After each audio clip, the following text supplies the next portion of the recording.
Hi, everyone. I'm Alexandra Uresta, and this is Career Switch Podcast. This show is here to encourage you to take action with whatever career change you're considering or working on. Maybe you're trying to switch industries or professions or break out on your own and start a business. In some episodes, I talk to people who've made their own career switch, whether by choice or circumstance. They share the good, the bad, and the truth about their journey, including what worked for them and what didn't. In other episodes, I speak with experts who offer their best career advice on challenges that can come up during the process of making a career change. After all, it takes guts to switch things up, and it's not easy. However, it is possible. So, I hope you hear something in this episode, an idea, a suggestion, a piece of advice that'll spur you into action with your own career switch, whether it's taking that first bold step or trying something new. Welcome. I'm glad you're here.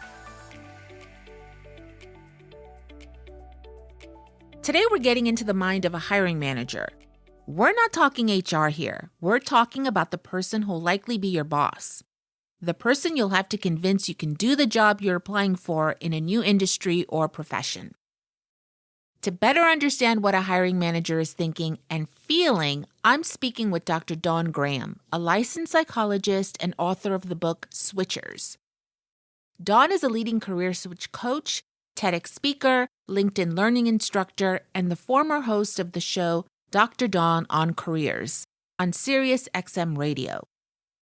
In this episode, Dawn takes us on a psychological deep dive into what's really going on when a hiring manager evaluates a career changer. She reveals which pain points you need to address and the mistakes you could be making without even realizing it, all of which leads to reframing your approach to winning over a hiring manager. Hi, Dawn. Thanks for joining us today. This topic of how to convince a hiring manager that you can do the job in a new field seems to come up regularly on this show, understandably, since it's for career changers. So when I found your Switchers book while I was doing some research, along with your LinkedIn course called Getting into the Mind of the Hiring Manager, I knew this was the perfect topic, and I reached out to you to be a guest. Why don't we start with you telling us about yourself, your book, and the course? So as you mentioned, my name is Dawn Graham, and I've been in career management for most of my career. I did write a book about 5 years ago called Switchers: How Smart Professionals Change Careers and See Success. And one of the unique things about that book is that it combines my background as a career coach, a recruiter, and a licensed psychologist. And the reason I think that is important for today's topic is because anytime you have human interaction, there is a psychology aspect to it. When humans are interacting, whether it's negotiating, interviewing, hiring, there's always an aspect of the brain that's playing a role that often we overlook. The course Getting into the Mind of the Hiring Manager was actually based on the book, and particularly the chapters that have to deal with how humans' biases and our neural networks and all of that get in the way sometimes of being successful in these areas. Okay, so let's dive in. Tell us about the psychology of a job search from a hiring manager's point of view. Yeah, and so as you point out with that question, there's two sides, right? There's our own and everything that's going on in our mind, but then there's the hiring manager. And I think it's important to address both, but I knew for today's conversation, we're going to focus on what's going on in the mind of the hiring manager from a psychology perspective, and how can I use that as a switcher to be more successful. So there's a couple of different concepts that I talk about in both the book and the LinkedIn Learning course that I'll cover today, but certainly there's much more than we're going to have time to delve into. The first one is loss aversion. So this is a basic human tenet where for survival at one point, it was much more beneficial to avoid losses than to seek out gains. And this has stayed with us. To put it in today's perspective, for example, we tend to put more value on losses over gains of the same amount. So if you had $20 in your pocket and you lose it, you're going to be more angry about that then you are happy about finding $20 on the sidewalk that you didn't expect to find. So the reason this plays into hiring is if we go into the assumption that we're all trying to avoid losses, then a hiring manager automatically is looking for red flags. What are some things that are flashing warning sign about this candidate? And many people who are switchers tend to fit into that category because they don't have the traditional background. Another one is that humans incorporate emotions into every decision we make, from what we eat for dinner to hiring decisions. So the amygdala is always playing a part in these roles, and to have what shows up in hiring tends to be, I have this gut feeling, or there's something about that candidate. We can't really put words around it sometimes, but this is always happening. And so we have to recognize that there's these mechanisms going on inside the hiring manager's head that can either persuade them to lean towards us as a good candidate or move away from us as a good candidate. So when you start to think about what's going on in their mind and what they're processing, you can use that as a switcher to be more successful. Yeah, can you give us some examples of how you can use it to be more successful? So I mentioned a moment ago about selection versus elimination. I think this is one of the key things that surprises a lot of job seekers.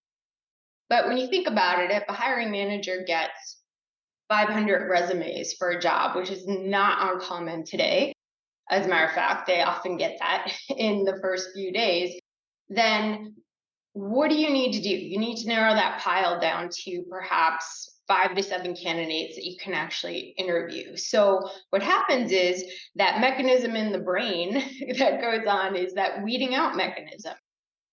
So I'm looking for easy ways to reduce this pile of 500 to 5 to 7. And so I'm looking for, and I'm going to throw some things that are common out there that a lot of organizations unfortunately use but shouldn't. Gaps in a resume, or perhaps they look at you as a job hopper. You've had too many jobs in the last 5 years, so we're going to eliminate you because we're going to use that piece of data as a proxy to say that you're not committed. Is that true? Of course not. We don't know because we're just looking at a piece of paper. But this is the process that applicant tracking systems go through. Maybe if you put a salary on that and that salary is outside the range, that's an easy way to eliminate you. So this is one of the common things that I often tell switchers is to think about that the first step in a job search is about elimination. The final stages are about selection. So when you get down and you're maybe in the top 2 or 3 candidates, now it's why are you more qualified, or why should we hire you over the other 2 people we're considering? Now they're thinking in terms of selection. What do you bring of value that maybe others don't? So when you know that, you can structure your job search in such a way that you can get to that final 2 or 3. And one of the best ways to do that, especially as a switcher, of course, is through a referral. So again, going back to the psychology of the job search, we all have biases, and one of them is in-group bias, right? We tend to feel more comfortable with people who are in our group, in our circle, in our network, people we know. So if you can get somebody in the company or a contact that you know who knows the hiring team or somebody at that company to present your resume, then you start to become part of that in-group. Okay, somebody I trust put this resume in front of me, and even though they don't fit the traditional background, they come from a source that I trust.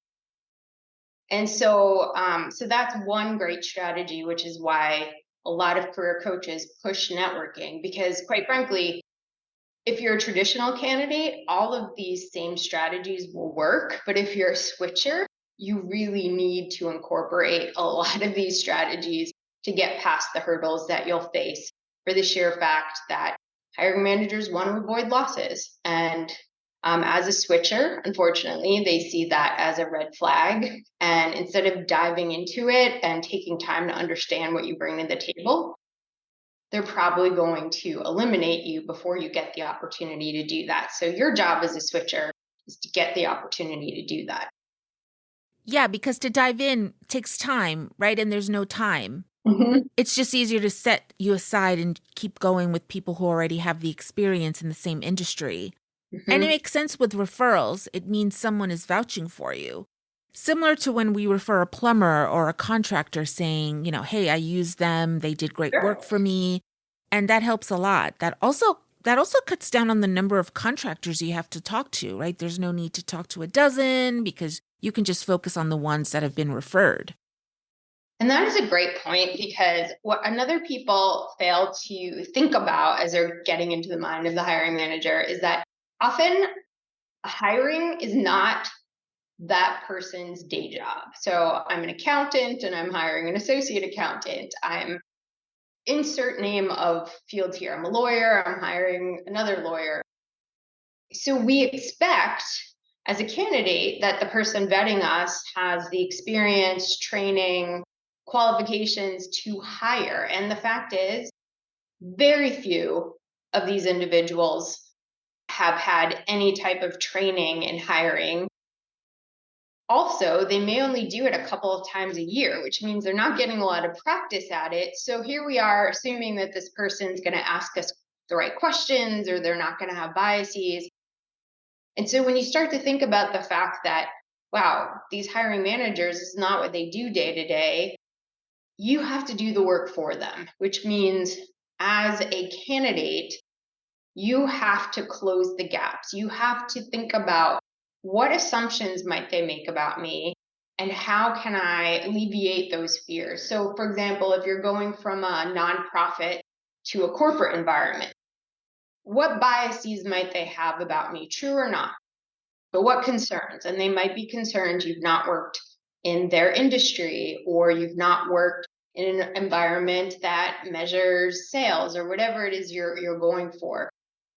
And so when you can start to think and get into the mind of that hiring manager and what some of those concerns are, you're more prepared to answer those questions and close those gaps, even if they don't ask you those right questions.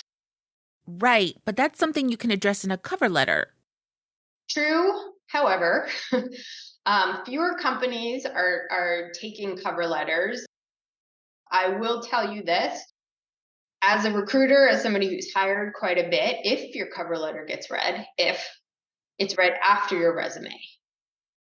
Do I think you should still write one? Absolutely, because for that 10% who might read them, it shows you're invested, it shows you've gone above and beyond, and it gives you another opportunity to share how you're a match and how your skills are going to, at the end of the day, make them successful. So, should you do it? Yes. Will it be read? Low probability, but that is still a great way to demonstrate your interest. And that's unfortunately why you have to go all in on either networking to get your resume in front of somebody or do a great job on that resume showing your transferable skills, changing the language, meaning if you're coming from a different industry that uses different industry terms, know the industry terms of where you're going and use those industry terms so that people who are in the hiring positions are making those connections that you get it, you get their customers, you get their field, and to put a lot of time into revamping your brand on that resume so that they see you as a match. Well, personally, I'm happy to hear about the cover letters because I dread writing cover letters. Most people do. And I'll tell you, if you have a clear plan A, you can create a shell that you can just update. Still takes time. I've seen a lot of people make mistakes because they just change the company name and then it doesn't align. But if you're going to do it, this is where I say put your effort into it. Do everything you can to give yourself an advantage. Well, I'm the opposite. I spend too much time crafting the cover letter in relation to the job description in an effort to convince the hiring manager, right? That I can do the job, so bring me in for an interview. Yeah, it's a bummer to hear that they're not read as much as people might hope. So, going back a little to the psychology, you brought up loss of aversion and how we can address it. What about incorporating emotion? Yeah, so one of the other things that I think all job seekers fail to do. I say this a lot in the book: do the work for them, do the work for them. What does that mean? We often go into a situation and we're so excited about all of our skills, and we talk about all of our skills in the interview, or we talk about all of them in networking, but we fail to close the gap on how that will solve our audience's problem. So when you're getting into the mind of the hiring manager, it's really about researching what problems are in this industry. What problems might this hiring manager have executing on their goals? What are their goals? What's their strategy? What's their approach? What are they missing on the team that I might be able to bring? And so doing your research to get that information, and then not just spewing your skills, which might be incredibly impressive. That's what you do, and you leave them without closing the gap. They're probably going to interview somebody right after you and not take the time to think too hard. However, if you say, and because I have X skills and because I've done these types of projects, how that's going to help you and your organization is by the following. And really showing them that you not only understand their pain points, but you understand how your skills transfer into their team to solve those. You may not know enough to do it in a 10-page PowerPoint presentation because you're just at the interview, but doing your homework and closing that gap and asking those questions in the interview. If you don't know, hey, what's your 1-year strategy? What outcomes are you trying to solve? What's missing on your team? And then relating your experience to that. You want the hiring manager to feel the emotion of relief when you walk out of that room. You want them to feel, this person gets it. This person's going to make my life easier. This person's motivated, driven, agile. They can pivot. They understand what our team and our organization is trying to do. So I feel relief that this person's going to come in and fill this role, because I know I'm not going to have to pay attention to this anymore. I'm going to get these off my desk. This person's going to stay and grow and be a great role model for other people on the team. You want them to feel that when you're done with the interview. That's why it's important not just to dump a lot of skills on them, but to find those connection points between what's the pain they're feeling and how can I solve that. Oh, thanks for that insight. I've never thought about it that way. Because as a candidate, you're just nervous. You want to make sure you make a good impression, and you're pretty much focused on how you're presenting yourself and not necessarily thinking about how you're making the other person feel. How you make them feel. It's not about you. And I tell people that all the time. They're like, oh, I'm nervous, I'm anxious. I'm like, that's good. That means you care, but it's not about you. Hiring managers hate hiring. It's taking them away from what they're supposed to be doing, counting, lawyering, whatever they're supposed to be doing. They want to finish this process as painlessly and quickly and seamlessly as possible. The easier you can make it for them, they don't care if you were an interior designer and now you want to be an accountant. They really don't care about that. What they care about is, do you understand my pain points? Do you have the skills to solve them? And how quickly can you get started so that I can focus on what I want to do? Oftentimes they translate that into, well, if I'm looking for an accountant, they better have an accounting background. Because again, that's the easy connection. But if you can make your connection from interior designer to accounting easy, they're fine with that. They're like, I just want easy. Yeah, that's a lot of good psychological insight that we may not even think about when we're interviewing. And I know we're covering a lot here, but just to keep going, what are some other concerns that hiring managers have when filling a role? Yep. So remembering that this is not their day job and they really don't like taking time away to do it. They are concerned, I'm going to have to invest even more time training this person. So again, assumption is made that if you have the traditional background, I won't have to spend as much time training you. That is a big assumption. And it's often an incorrect assumption. So again, as a switcher, the assumption is going to be, I'm going to have to spend even more time training you because you don't have a background in this industry or in this type of client we work with. So the more you can do to convince them that they're not going to have to spend more time training you, and you can do that by a number of things. One, you can get some experience prior to even making your switch, where you could say, yeah, I have not done that on a paid role, but I've done that over here. You can find relatable experiences from your background that demonstrate why the skills you have will actually make that an easy transition. You can show examples of when you've been thrown into a chaotic situation and how you've overcome that. Maybe you were hired and 2 weeks later your new manager quit, and now you had to do not only your job but your new manager's job, and you didn't even have a manager, and somehow you you did it and you were successful. Those types of examples show a hiring manager that you're agile, you're a quick learner, and that you're going to figure it out. And showing that you're resourceful, in my opinion, as a switcher, is one of the most important things you can do.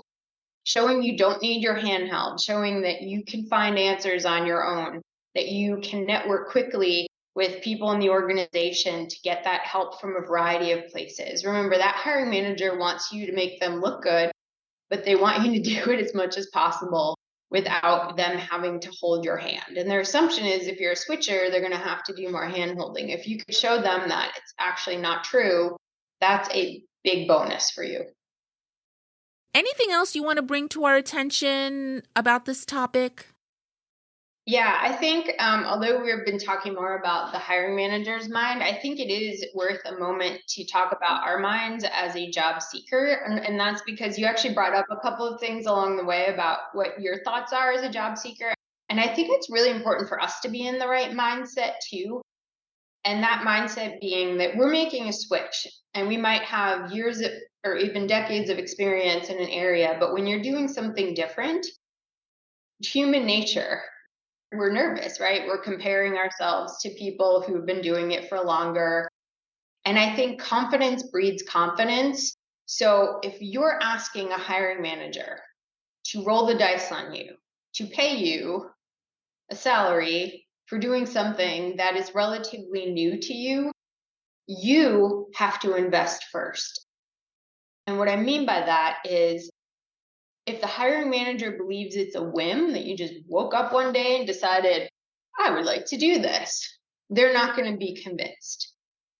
They need to see that you've put time in, and that time could be education, doesn't have to be. And quite frankly, I don't think it's in today's world, it doesn't have to be a formal education. Could be volunteering, it could be a self-created internship so that you've went to some nonprofits to try out your web development skills, whatever it is you're trying to do, that you've been pursuing this. And that is another piece that is not only going to give you confidence as a job seeker, because you're like, yeah, I can do this. I have things to learn, but I am learning and I am figuring it out. But it also gives that hiring manager confidence that this isn't just a whim. Remember, one of the things that they're concerned about, they hate hiring. They don't want to do this again in a year. So they don't want you to say, I really thought I wanted to do this, but now that I'm doing it, it's not what I thought. They want you to know this is the path for you. They want you to grow in this role and evolve with it. They want to know you're going to be around for a little bit. So if you show and demonstrate that you've already made a commitment to this, then that's going to be another point that convinces the hiring manager more so than if you've not done anything. Yeah, that makes sense. Speaking for myself, when I decided to switch into podcasting, I started this podcast as a way to show what I could do with editing, interviewing, and it's definitely helped with freelance work. It also gives me something to put on my resume without having to wait for someone else to give me that opportunity. So you can do that, right? As a switcher, create your own opportunities. Yeah. It could be you start to become a thought leader on LinkedIn. You write articles, you join communities and groups on LinkedIn, you comment, you learn, you grow, you're involved, right? It's about getting involved in the field and recognizing that, yes, you have a learning curve, but you're investing your time and resources and energy into that. That is going to make a difference for a hiring manager. Right. So if you want to go into web design, let's say, then you can start designing some websites for friends, family, even nonprofits, Yeah. as a volunteer. Any thoughts, Dawn, on going back to school? Because that's something else people consider when it comes to a career change. What I would say is be very careful. A lot of people think, I'm going to go back to school. I'm going to get a graduate degree. And I mean, I have a graduate degree. They're great. I'm not putting it down, but that shouldn't be your first thing, because I've seen too many people spend a lot of money and time in graduate school. They've not tried it out yet, whatever their profession is. And then they get into it and they're like, ooh, what I learned in the classroom is very different from what I'm doing in the boardroom, or what I envisioned this to be based on what I knew isn't exactly, or ooh, it doesn't pay as much money as I thought, or oh, I'd have to move across the country because most of this industry is in California and I didn't want to move. So I would say a lot of people make that mistake that they're like, I'm excited, I'm going to do this, I'm going to go to school.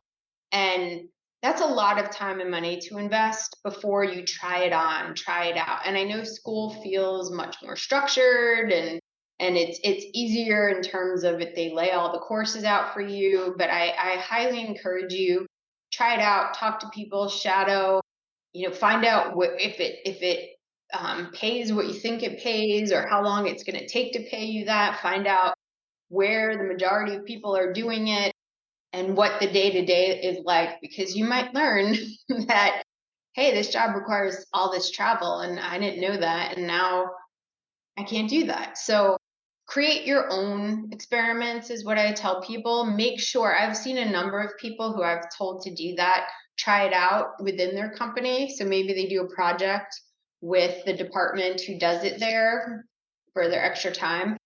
And they're like, it looked more interesting from the outside looking in. Okay, let's pivot a little in that I want to bring up something you mentioned when we first chatted about doing this episode.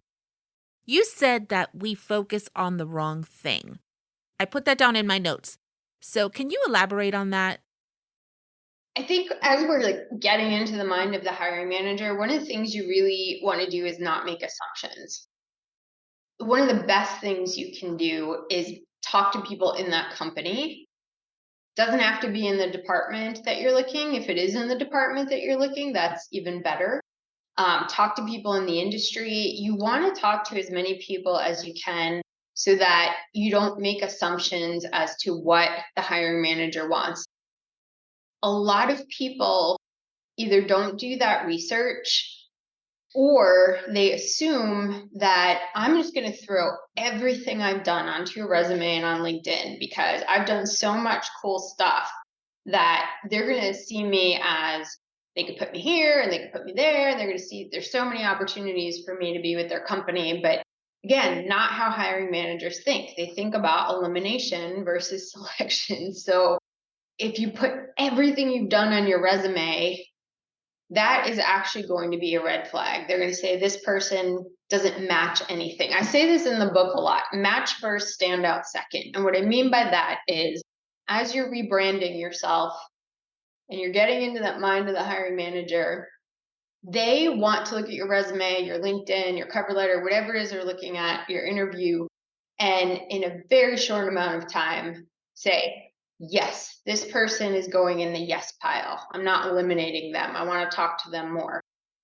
That's what I mean by match first. And sometimes if you're making a major switch, that might mean taking off accomplishments that you're really proud of, but make no sense in the new industry.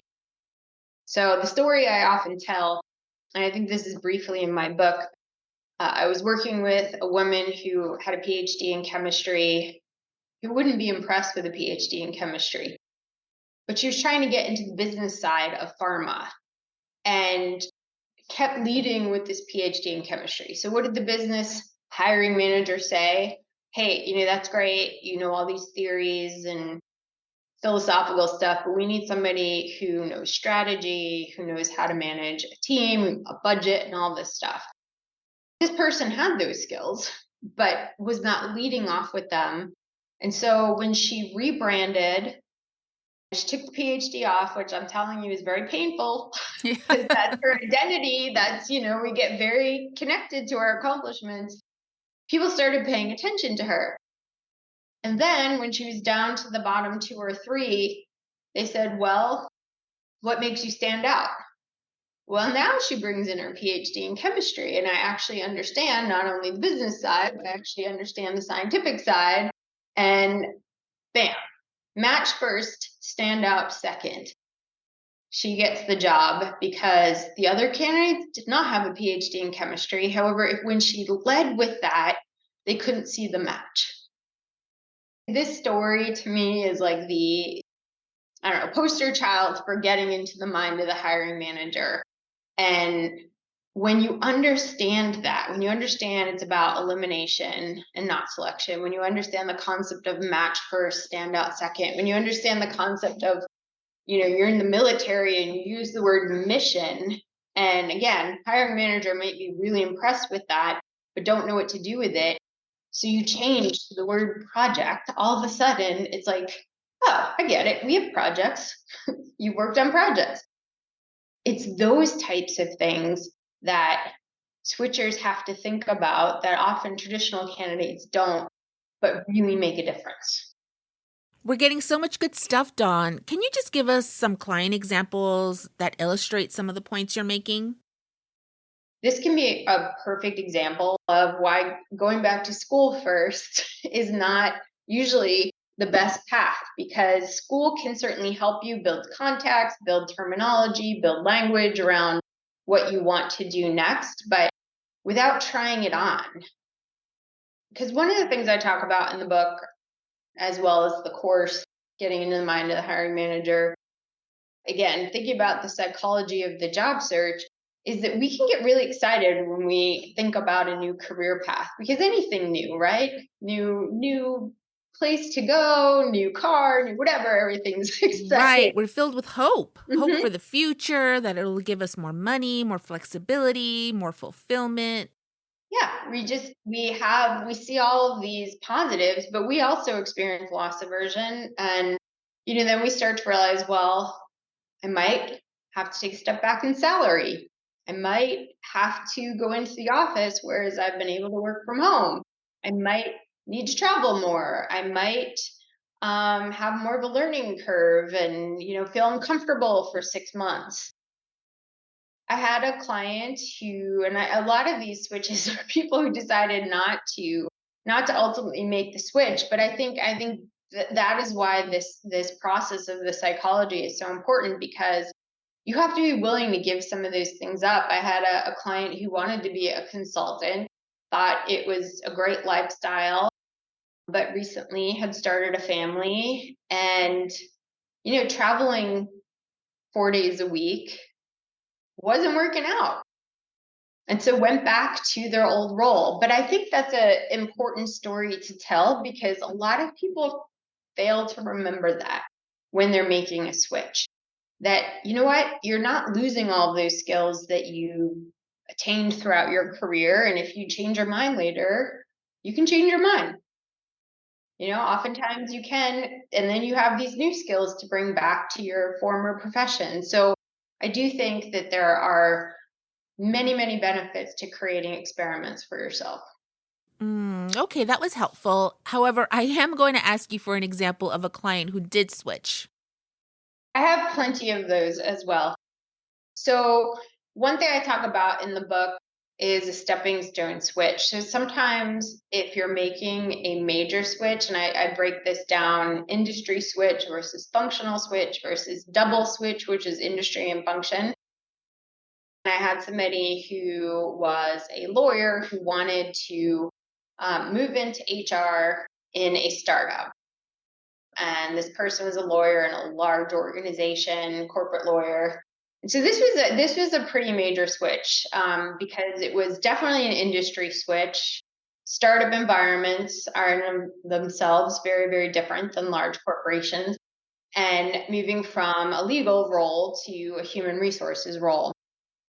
Incredibly bright, very smart. Honestly, I would hire this person to do anything.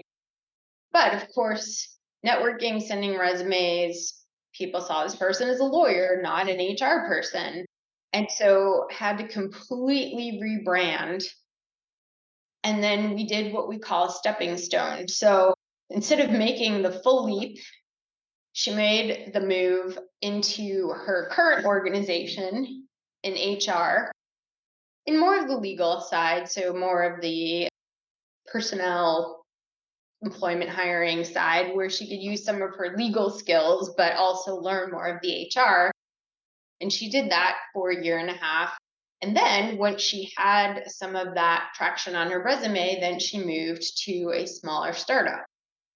And since she's moved to a couple different startups as chief HR officer, and the reason I love that story is because, again, you have to ask yourself, even if it takes a little bit longer, is it better to be on the right ladder eventually than to be on the wrong ladder? And this person could have thrown in the towel and said, well, clearly no one sees me in this role, and startups don't see me as a startup person. But when she made the decision to do it in a couple of steps versus, one fell swoop, she was much more successful because she wasn't asking the hiring manager to see her that drastically different. So I think that story is one that a lot of people can take inspiration from, because it may take a little longer. But the other benefit of her doing it this way was that she didn't have to take the major pay cuts she might have if she got an entry level HR job at a startup. She was able to maintain her salary for the most part. And so there are benefits to doing it a little bit more systematically than just jumping in. Yeah, it makes sense. I mean, you may have to do it one step at a time. And again, it helps, right, from a hiring manager's point of view Mm-hmm. because you have the experience. Yeah. And I can tell you too, I think one of the other things I see successful switchers are creative in using what they do have, right? I have a whole chapter in my book called It's Not Fair. My point of this chapter is really to encourage people to find those creative outlets. And so just to give you another example, I had a client who is in the military, wanted to make a switch. Obviously, anybody switching from military civilian, that is a big switch. Lots of rebranding and rewording of resumes and things like that. But wanted to get into a particularly difficult role in program management in a tech firm. Not only a tech firm, but one of the top tech firms, right? Like if I'm going to go for it, I'm going to go for it. So the nice thing about, and I would say anybody who's in the military, is you have an automatic network that a lot of people don't have, because military is so helpful to other military when it comes to networking. So I would say tap into that network because it's huge. There are many who've come before you, and they will help you not only open doors for interviews, but they will help you understand how to rebrand yourself, what struggles they had. So that's what this person did. I said, let's tap into that network.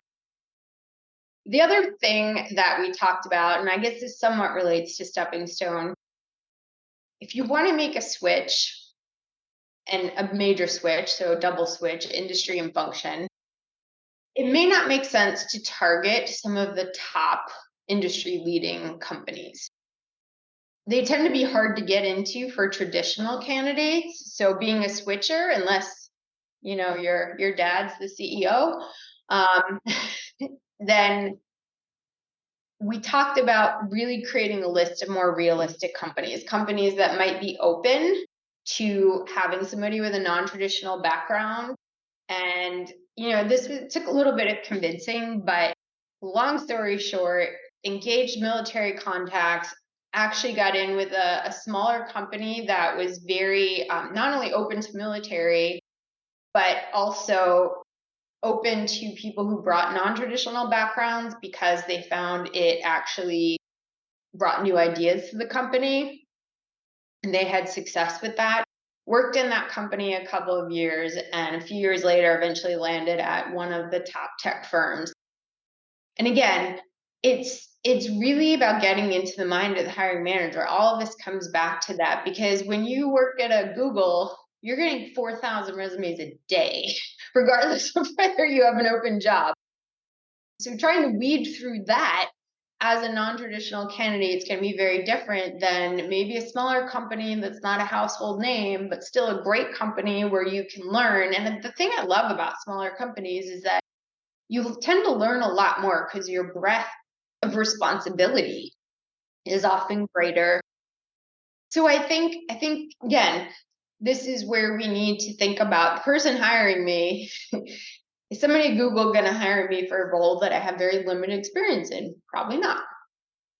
Yeah, so when you say a company is open to non-traditional candidates, it's the hiring manager that's open to hiring non-traditional candidates. Mhm. So that's something, right? Again, to consider from a hiring manager's point of view.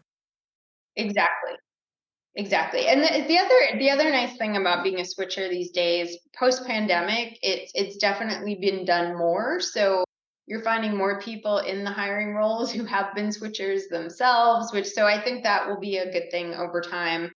And people are more open to people switching because the industry is changing so much, and the market's changing so much that certain things are obsolete and new things are coming out where people don't have traditional backgrounds. So I'm hoping that drives more switchers. I think it will. It's definitely happening in publishing as magazines are downsizing. All those editors are moving on to other types of content. So yeah. Okay, Dawn, as we wrap up, I'm definitely going to add your website to the show notes along with a link to your book and your LinkedIn courses. Tell us again about them. Switchers, How Smart Professionals Change Careers and Seize Success. It's in paperback, audio, and Kindle. And then I have 4 courses on LinkedIn. Getting into the mind of the hiring manager is definitely the one that relates most to what we talked about. But I also have a version of the Switchers book on there with exercises, as well as the likability effect and visibility for advancement. So all related, all have a psychology twist to them, as you can imagine. And tell us briefly about your TED Talk, because that's also about changing careers. Yeah, so the TEDx I did a few years back, and it is very much about networking, and again has a psychology bent to it. As an introvert, I recognize that networking is not the easiest thing for a lot of people to do, and so really how I talk about networking in the TEDx is about creating ambassadors, and creating ambassadors from the people you've already built relationships with, and the incredible value that you can get from the people you're already surrounded with that you're not getting because you're not asking a specific question. So if you are one of those people who is like, oh, networking, meeting new people, walking into a big room, but I know I got to do it, this TEDx talk is for you. Special thanks to Dr. Dawn Graham for being our guest today. You can find links to the resources mentioned in this episode and more helpful information in the show notes and on our website, careerswitchpod.com. So what's your career switch? Are you motivated to take action after listening to this episode? Tell us at careerswitchpod.com. We'd love to know, along with any feedback you have about the show. Let us know too if you'd like to be a guest. Follow us on Instagram, Facebook, and LinkedIn at Career Switch Pod. And please rate, review, and share with your friends and colleagues. It'll help get the show out there. Thanks for listening today. Till next time.